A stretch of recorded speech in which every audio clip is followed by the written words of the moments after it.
ಕ್ರಿಶ್ಚಿಯನ್ರೆ ಮಕ್ಕಳೇ ಮೊಮ್ಮಕ್ಕಳೇ, ಇವಾಗ ಇಡೀ ಪ್ರಪಂಚವನ್ನೇ ಆಳ್ದಿರುವಂಥ ಬ್ರಿಟಿಷರ್ಸು 1547 ಇಂಡಿಪೆಂಡೆಂಟ್ ಕೊಡಬೇಕಾದ್ರೆ ಅವಾಗ ಲಾರ್ಡ್ ಮೌಂಟ್ ಬಾಟನ್ ಹೇಳೋದಂತೆ, ಯಾವುದೇ ಇವು ದಷ್ಟುಕೊಳ್ಳೋಕ್ಕಾಗುತ್ತೆ ನಮ್ಮ ಇಷ್ಟು ದೊಡ್ಡ ರಾಜ್ಯವನ್ನು, ಇದು ಒಬ್ಬ ಇದರ ಸಮರ್ಥಕ ಸಿಂಗಲಾಗಿ ಮಾತಾಡೋದಂತೆ. ಅದಕ್ಕೆ ಉತ್ಸಾಹ ಕೊಟ್ಟಂಥ ನಮ್ಮ ಮಹಾನುಭಾವ ಬಾಬಾ ಸಾಹೇಬ್ ಅಂಬೇಡ್ಕರ್.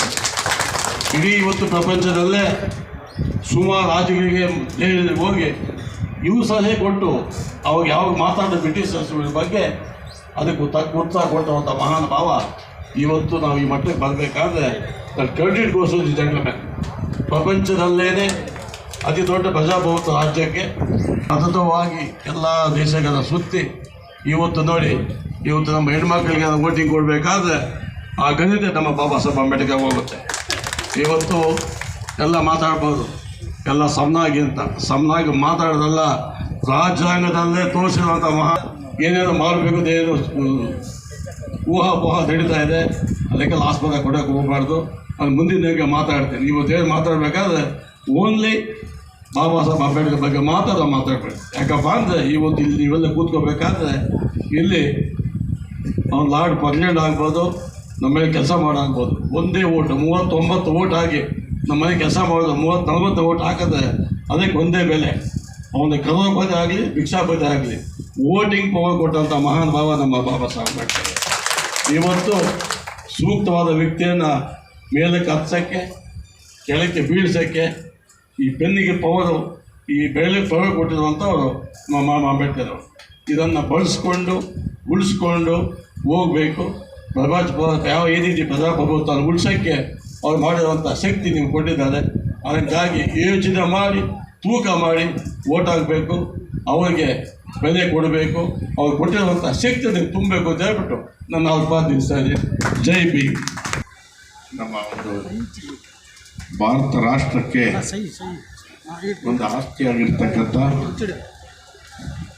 ಮಾನ್ಯ ಬಾಬಾ ಸಾಹೇಬ್ ಅಂಬೇಡ್ಕರ್ ಅವರ 133ನೇ ಜನ್ಮದಿನೋತ್ಸವವನ್ನು ನಮ್ಮ ಕಾಂಗ್ರೆಸ್ ವತಿಯಿಂದ ಸನ್ಮಾನ್ಯ ಆದಿನಾರಾಯಣರು ಮತ್ತು ಬ್ಲಾಕ್ ಕಾಂಗ್ರೆಸ್ ಅಧ್ಯಕ್ಷರು ಮತ್ತು ಎಲ್ಲ ಪದಾಧಿಕಾರಿಗಳು ಇಲ್ಲಿರ್ತಕ್ಕಂಥ ಇದಕ್ಕೆ ಸಂಬಂಧಪಟ್ಟು ಇವತ್ತು ವ್ಯವಸ್ಥೆ ಮಾಡಿರೋರಿಗೆ ನಾನು ಮೊದಲನಾಗಿ ಅವರಿಗೆ ಅಭಿನಂದನೆ ಸಲ್ಲಿಸ್ತಾ ಇದ್ದೀನಿ.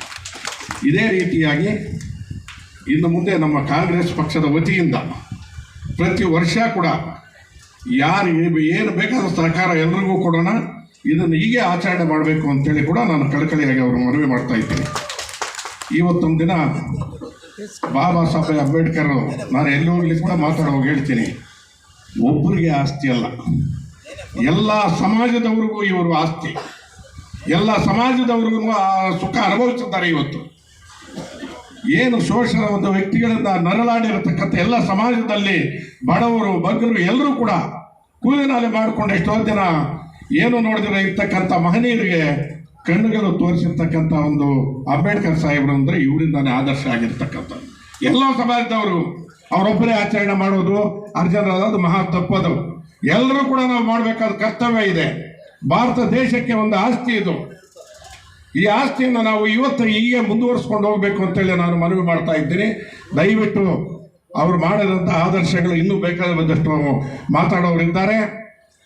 ಓಟ್ ಹಕ್ಕು ಅವ್ರದ್ದೇ, ಉಳೊಂದೇ ಭೂಮಿ ಎಂದಿರೋದು ಅವ್ರದ್ದೇ, ಬ್ಯಾಂಕ್ ರಾಷ್ಟ್ರಗಳ ಎಲ್ಲ ಕೂಡ ಈ ಒಂದು ಆಸ್ತಿಯನ್ನು ಅವರು ಬರೆದಿರ್ತಕ್ಕಂಥ ಈ ಒಂದು ಸಮಾಜವನ್ನು ಮುಂದಕ್ಕೆ ತರತಕ್ಕಂಥ ಶ್ರೀಮತಿ ಇಂದಿರಾ ಗಾಂಧಿ ಕಾಲದಲ್ಲಿ ಅದೆಲ್ಲ ಪರಿಪಾಲನೆ ಮಾಡಿದ್ರು ಆಯಮ್ಮನು. ಇವರೆಲ್ಲ ಕಂಪ್ಲೀಟ್ ಎಲ್ಲ ಬುಕ್ ಬರೆದು ಇಟ್ಟಿದ್ದವರು ಎಲ್ಲ ಆಯಮ್ಮನು ನಮಗೆ ವಿನಿಯೋಗ ಮಾಡಿದ್ರು. ಇದನ್ನು ಎಲ್ಲರೂ ಕೂಡ ಇನ್ನೂ ಮಾತಾಡೋರಿದ್ದಾರೆ. ಇದನ್ನು ಎಲ್ಲರೂ ನಾವು ಆಚರಣೆ ಮಾಡಬೇಕು ಅಂತ ಎಲ್ಲರಲ್ಲಿ ಕೂಡ ನಾನು ಕಳಕಳಿಯಾಗಿ ಮನವಿ ಮಾಡಿಕೊಂಡು, ಇನ್ನು ಯಾರ ಹಿರಿಯರಿಗೆಲ್ಲ ಇಲ್ಲಿ ಸನ್ಮಾನಗಳಿದೆ, ಟೈಮ್ ಗೊತ್ತಾಗುತ್ತೆ, ನಾನು ಎಲ್ರಿಗೂ ಕೂಡ ವಂದಿಸಿ ನನ್ನ ಮಾತು ಮುಕ್ತಾಯ ಮಾಡ್ತಾ ಇದ್ದೀನಿ. ಬುದ್ಧ, ಬಸವ, ಕನಕದಾಸರ ಆದರ್ಶ ಆದ ವ್ಯಕ್ತಿ, ಈ ರಾಷ್ಟ್ರ ಕಂಡಂಥ, ಈ ದೇಶ ಕಂಡಂಥ ಪ್ರಬುದ್ಧ ಮಾನವತಾವಾದಿ ಶ್ರೀ ಬಾಬಾ ಸಾಹೇಬ್ ಅಂಬೇಡ್ಕರ್ ಅವರ 133ನೇ ಜಯಂತ್ಯೋತ್ಸವದ ಶುಭಾಶಯಗಳನ್ನು ಹೇಳ್ತಾ, ಏನು ಸಂವಿಧಾನ ಬರೆಯುವ ಸಂದರ್ಭದಲ್ಲಿ ಎಷ್ಟು ಅಡೆತಡೆಗಳು ಬಂದರೂ ಸಾಮಾಜಿಕ ನ್ಯಾಯದ ಒಂದು ಬದ್ಧತೆಯನ್ನು ಇಟ್ಕೊಂಡು ಈ ಸಂವಿಧಾನವನ್ನು ಸ್ಥಾಪನೆ ಮಾಡಿದಂಥ ಮಹಾನ್ ಚೇತನ ಇವತ್ತು ಅವರ ಜನ್ಮದಿನಾಚರಣೆಯಲ್ಲಿ ಮಾತಾಡ್ತಾ ಇರೋದು ನಮ್ಮ ಪುಣ್ಯ ಅಂತ ಹೇಳ್ತಾ, ಜಾಸ್ತಿ ಮಾತಾಡಬಾರ್ದು ಅಂತ ಹೇಳಿದ್ದಾರೆ. ಅದರಿಂದ ಅವರ ಆದರ್ಶಗಳು, ಅವರ ತತ್ವಗಳಲ್ಲಿ ನಾವು ನಂಬಿಕೆ ಇಟ್ಟು ಅದನ್ನು ಪಾಲಿಸಿಕೊಂಡು ಬರಬೇಕು ಅಂತ ಹೇಳ್ತಾ, ಜೈ ಭೀಮ್. ಒಂದು ನಿಮಿಷ ಜಾಸ್ತಿ ಅಂತ ವೇದಿಕೆ ಮೇಲೆ ಇರ್ತಕ್ಕಂಥ ಎಲ್ಲ ಬಂಧುಗಳೇ, ಮತ್ತೆ ಇವತ್ತು ಅಂಬೇಡ್ಕರ್ ಜಯಂತಿ ಎಲ್ಲರೂ ಮಾಡ್ತಾ ಇದ್ದೀವಿ.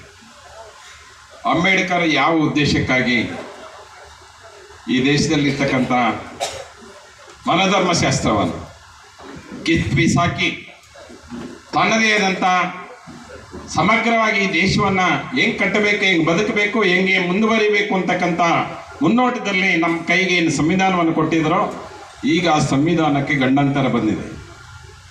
ಆ ಗಂಡಾಂತರವನ್ನು ನಾವು ಇವತ್ತು ಗುರುತು ಮಾಡಬೇಕಾಗತ್ತೆ, ಉಳಿಸ್ಬೇಕಾಗತ್ತೆ. ಅಂಬೇಡ್ಕರ್ ಕೊಡುವಂಥ ಗೌರವ ನಾವು ಈ ಸಂವಿಧಾನ ಉಳಿಸ್ಬೇಕು. ಸಂವಿಧಾನವನ್ನು ತೆಗಿತಕ್ಕಂಥ ಕಾರ್ಯ ಪ್ರಾರಂಭ ಆಗಿದೆ. ಇದು ಗಂಭೀರವಾಗಿ ಖರ್ಗೆ ಅವರು ಇಡೀ ದೇಶಕ್ಕೆ ಒಂದು ಕರೆ ಕೊಟ್ಟಿದ್ದಾರೆ. ಈ ಸಂವಿಧಾನವನ್ನು ಉಳಿಸದೇ ಇದ್ರೆ ಆಗೋದಿಲ್ಲ. ಆದ್ರಿಂದಲೇ 400 ಸೀಟ್